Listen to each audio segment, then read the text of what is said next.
Economics is a social science which studies the way a society chooses to use its limited resources, which have alternative uses to produce goods and services and to distribute them among different groups of people. Basically कल हमने एक problem discuss किया था कि main problem economic की क्या है, scarcity. Resources हैं हमारे पास लेकिन उसकी क्या है, स्केर्सिटी है, कमी है. तो इकोनॉमिक्स हमें सिखाती है कि हमारी सोसाइटी में जितनी भी रिसोर्सेज हैं, चाहे वो कम हों चाहे वो प्रॉपर हों, हम उनको कैसे प्रॉपर उनका यूटिलाइजेशन कर सकते हैं. It is of two types, micro economics and macro economics. Microeconomics deals with the behavior of individual economic unit, whereas macroeconomics is the study of the economy as a whole. यहाँ ऊपर आप picture देख रहे हो, micro and macro को आप इसी से समझ सकते हो. माइक्रो में हम एक चीज़ के बारे में डील करते हैं, जैसे एग्जाम्पल के लिए यहाँ आपको शो हो रहा है एक ट्री, ये माइक्रो को प्रेजेंट करता है, वेयरएज मैक्रो कई सारों को. ठीक है, एज अ होल जब हम सब भी ट्रीज को देखेंगे तो that will be your macro, and for single tree it is micro. So the main difference between micro and macro, we deal in micro in a behavior of individual economic unit, whereas we deal in macroeconomics as a whole. There are two tools for microeconomics, that is demand and supply, whereas in macroeconomics it is aggregate demand and aggregate supply. Objective of microeconomics is to determine the price of a commodity or factor of production. There are four factors of production. They are land, labor, capital and entrepreneurship. Whereas in macroeconomics, its main objective is to determine the income and employment level of economy. Other name for microeconomics is price theory, whereas other name for macroeconomics is income and employment theory, which will you come to know in macroeconomics. Example of, अभी जैसे हमने ऊपर discuss किया कि micro economics का example यहाँ one individual tree है, macro में एज अ होल है. ठीक है, तो वैसे ही आप एग्जाम्पल माइक्रो को किसी भी कंपनी का, individual company is your micro. जैसे किसी भी इंडिविजुअल की income is your micro economics, individual output is your micro economics, वैसे ही किसी भी इंडिविजुअल कंपनी की अगर हम बात करें that is also your micro economics. वहीं पूरी कंट्री की सैलरी, पूरी कंट्री की income is known as national income. So national income is a great example of macro economics. Similarly if we're talking about companies, whole companies in a country, it is also an example of macroeconomics. Aggregation. Microeconomics, it involves limit. Sorry, can you repeat again?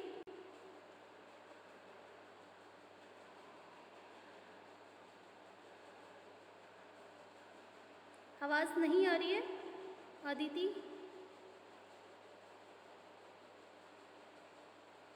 Say yes or no.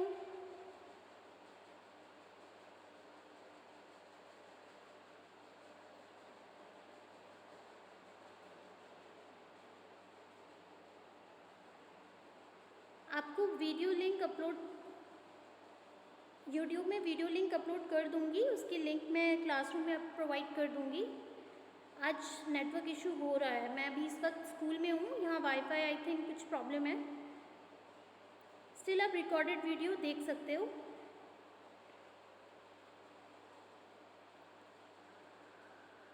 So your next topic is positive and normative economics. Positive and normative means negative. It deals with the thing as they are. Positive economics में हम उन चीज़ों को deal करते हैं जो जैसे हैं. ठीक है, नॉर्मेटिव में एज दे शुड बी, वो कैसे होनी चाहिए. ठीक है, their basis is positive economics is based upon real facts, whereas normative economics based upon individual opinions. ठीक है, जब हम पॉजिटिव इकोनॉमिक्स की बात करते हैं तो हम रियल डेटा, रियल फैक्ट्स के ऊपर डिस्कस करते हैं. लेकिन नॉर्मेटिव इकोनॉमिक्स में किसी एक इंडिविजुअल का क्या ओपिनियन है उसके बारे में करते हैं. तो इसमें वेरी होने के चांसेस बहुत ज़्यादा हैं, और इसी से अगर एक इंडिविजुअल ओपिनियन को हम देखते हैं तो वो कभी भी परफेक्ट नहीं हो सकते, और एक ओपिनियन से दूसरा ओपिनियन हमेशा वेरी करेगा, डिफरेंट रहेगा. Verification. Positive economics it can be verified with actual data, क्योंकि हम इसको एक्चुअल फैक्ट्स के बारे में बात करते हैं इसीलिए उसे हम वेरीफाई कर सकते हैं। लेकिन अभी जैसे डिस्कस किया कि नॉर्मेटिव इकोनॉमिक्स में इंडिविजुअल ओपिनियन रहते हैं जो कि एक से दूसरे पे वेरी कर सकते हैं, तो इसीलिए it can not be verified. Nature of positive economics it is pure and neutral between ends. जिस भी डेटा को आप वेरीफाई कर लो वो हमेशा प्योर एंड न्यूट्रल रहेंगे, ठीक है। लेकिन जो डेटा आप कभी वेरीफाइड नहीं कर सकते हो वो आपके लिए क्या होंगे, सजेशन होंगे। So nature of normative economics is suggestive and optimum in nature. Purpose of positive economics, it aims to make real description of an economic activity, whereas normative economics, it aims to determine the ideals. जो data आपके actual data है, जो data आप verify कर सकते हो, वो हमेशा value judgement in positive economics value judgment it does not give any value judgment, whereas in normative economics it gives value judgment, ठीक है। आप जो ओपिनियन अपना रख रहे हो आप उसमें जजमेंट कर सकते हो, बट आप एक्चुअल डेटा पे जजमेंट नहीं कर सकते। This was the difference between positive and normative economics. ये आपके इसमें एक इम्पॉर्टेंट क्वेश्चन सिर्फ और सिर्फ यही है, write down the difference between micro and macro economics. इसके बाद हम एक बहुत इंपॉर्टेंट डेटा स्टार्ट करने वाले हैं, एक इम्पॉर्टेंट टॉपिक स्टार्ट करने वाले हैं, that is central problem of an economy. ये क्वेश्चन बोर्ड एग्जाम में आता ही आता है। हमने कल भी डिस्कस किया था, मैंने इस वीडियो की स्टार्टिंग में भी बताया था कि मेन प्रॉब्लम सोसाइटी में क्या है, चीज़ों की कमी होना, दैट मीन्स स्कैरसिटी, ठीक है। Production, distribution and disposition of goods and services are the basic economic activities of life. In the course of these activities, every society has to face scarcity of resources. Because of this scarcity, every society has to decide how to allocate the scarce resources. It leads the following central problem of an economy. Her society में resources scare हो जाते हैं, तो economics हमें बताता है कि हम हर सोसाइटी पे हर सामान को, हर रिसोर्सेज प्रोवाइड करने के लिए एक स्कैरसिटी, जिस चीज़ की कमी है उसको कैसे हम यूज़ कर सकते हैं, कैसे हम चाहे हम अल्टरनेटिव यूज़ करें, चाहे हम अपनी चॉइसेस बढ़ाएं या अपनी स्ट्रैटेजी बदलें, हम उसे कैसे यूज़ कर सकते हैं वो हमें इकोनॉमी बताती है। और यही सेंट्रल प्रॉब्लम है मेन चॉइस की, that is what to produce, how to produce and for whom to produce. 1 marks question भी आता है, what are the central problem of economy. So it is what to produce, how to produce and for whom to produce. क्या produce करें, कैसे produce करें और किसके लिए प्रोड्यूस करें, ये सेंट्रल प्रॉब्लम है इकोनॉमी की। 3 marks question. First is what to produce. This problem involves selection of goods and services to be produced and the quantity to be produced of each selected commodity. Guiding principle, allocate the resources in such a manner which gives maximum aggregation satisfaction, ठीक है। What to produce में है selection of goods and services, कौन से products हम produce करें जिससे सब चीज़ देखते हुए, हम सिर्फ जैसे हमारी सोसाइटी में अलग अलग कैटेगरी है, लो लेवल ऑफ इनकम होते हैं, ठीक है, इसके बाद हाई लेवल ऑफ इनकम्स होते हैं, किसी की इनकम बहुत ज़्यादा हाई है, किसी की लो है और कोई मीडियम में है, ठीक है। तो हमें प्रोडक्ट इस तरीके से प्रोड्यूस करने हैं कि जो एवरेज रेंज ऑफ सोसाइटी, जो एवरेज इनकम ऑफ सोसाइटी है उसके लिए गुड्स भी पूरे हो जाएं, वो भी खरीद पाएँ, लोअर लेवल के हैं जो वो भी खरीद पाएँ और हायर लेवल के हैं जो वो भी खरीद पाए, ठीक है। ऐसे प्रोडक्ट्स में हम इन्वेस्टमेंट करें, ऐसे प्रोडक्ट्स प्रोड्यूस करें जो हमारी कंट्री के लिए भी ग्रोथ कर पाए। जैसे हमें अपनी इंडिया की जैसे पतंजलि कंपनी है, ठीक है, अगर हम उसके प्रोडक्शन को ज़्यादा करेंगे तो पैसा क्या हमारी ही कंट्री में आएगा, उससे भी प्रॉफिट होता है।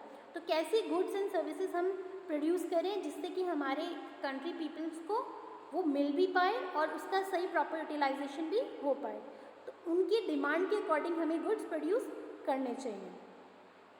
नाउ हाउ टू प्रोड्यूस, कैसे प्रोड्यूस करें। This problem refers to selection of technique. इसमें प्रॉब्लम आती है सिलेक्शन ऑफ टेक्निक की, which is used for production of goods and services. Generally techniques are classified as LIT and CIT।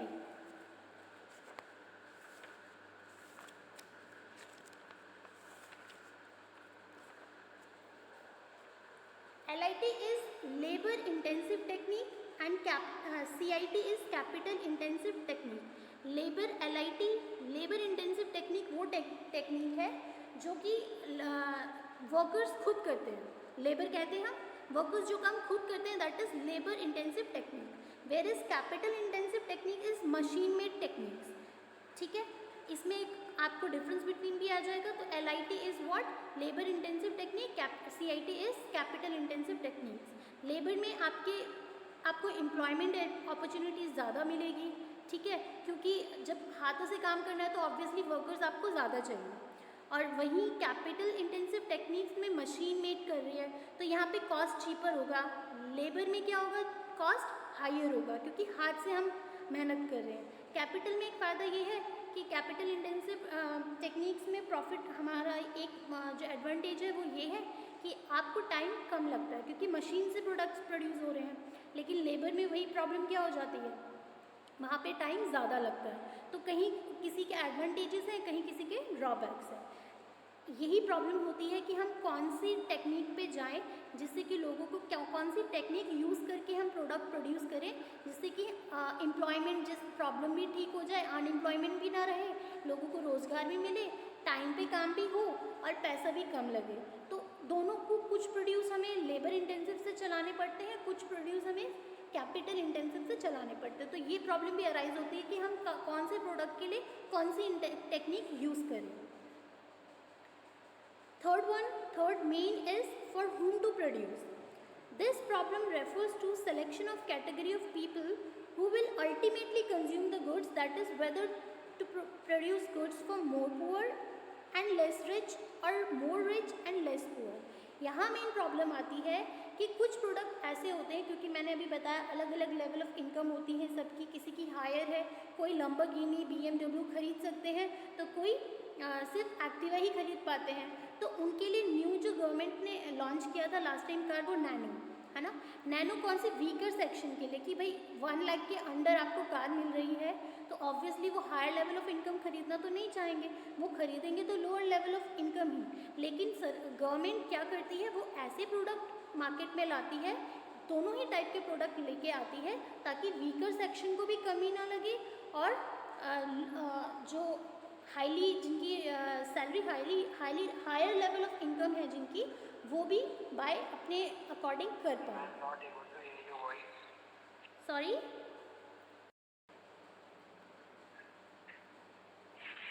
Next is opportunity cost. Opportunity cost, it is the cost of next best alternative foregone.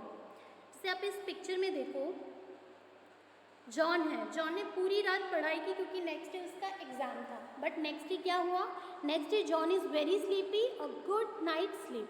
तो next day वो सो गया.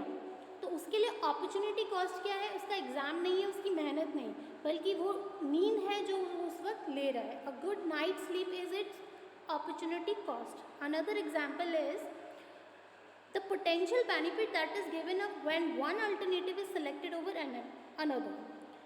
If you were not attending college, you could be earning $20,000 per year. Your opportunity cost of attending college for 1 year is 20,000. अगर आप school नहीं आ रहे हो और school ना आने पर अगर आप कमा रहे हो 10,000, तो आपके लिए वो अपॉर्चुनिटी कॉस्ट क्या होगी, 10,000. Next topic is PPC. It is also known as PPF, Production Possibility Frontier, और इसको Production Possibility Cost भी कहते हैं, Production Possibility Curve भी कहते हैं. It refers to a graphical representation of possible combination of two goods that can be produced with given resources and technology. आपको जितनी भी टेक्नोलॉजी और रिसोर्सेज प्रोवाइड की गई हैं उसके बेसिस पे दो गुड्स का कंपैरिजन को बोलते हैं प्रोडक्शन पॉसिबिलिटी फ्रंटियर या प्रोडक्शन पॉसिबिलिटी कर्व. इसकी फिगर इस तरीके से होती है.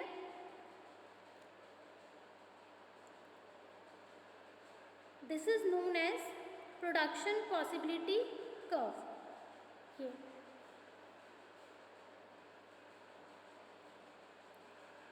This is your production possibility curve और प्रोडक्शन पॉसिबिलिटी फ्रंटियर, दोनों ही इसे कहा जाता है.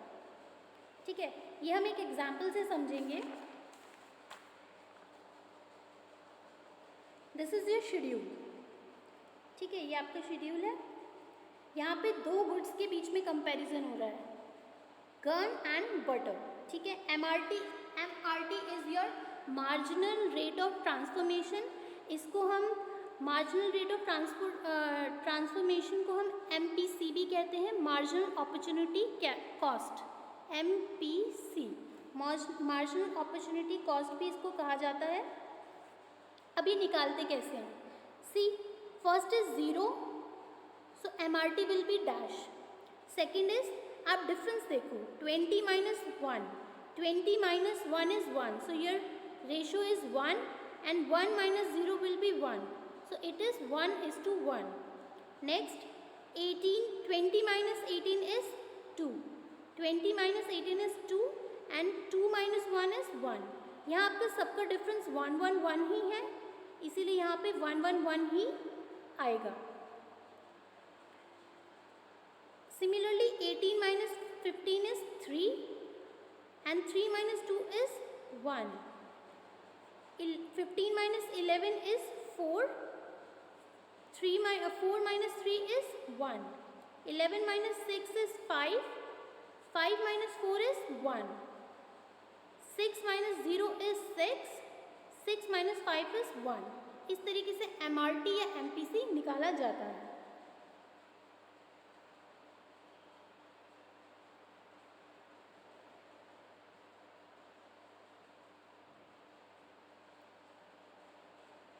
ये एक्सप्लेनेशन जो मैंने पीपीसी कर्व अभी एक्सप्लेन किया है, ये वही है। आज आपका टॉपिक यहीं ख़त्म है, इसके आगे हम नेक्स्ट क्लास में करेंगे। आपके फर्स्ट चैप्टर में, आपका फर्स्ट चैप्टर कंप्लीट है, इसके क्वेश्चंस मैं आपको प्रोवाइड कर दूंगी। इनकेस कोई डाउट होता है तो आप पर्सनली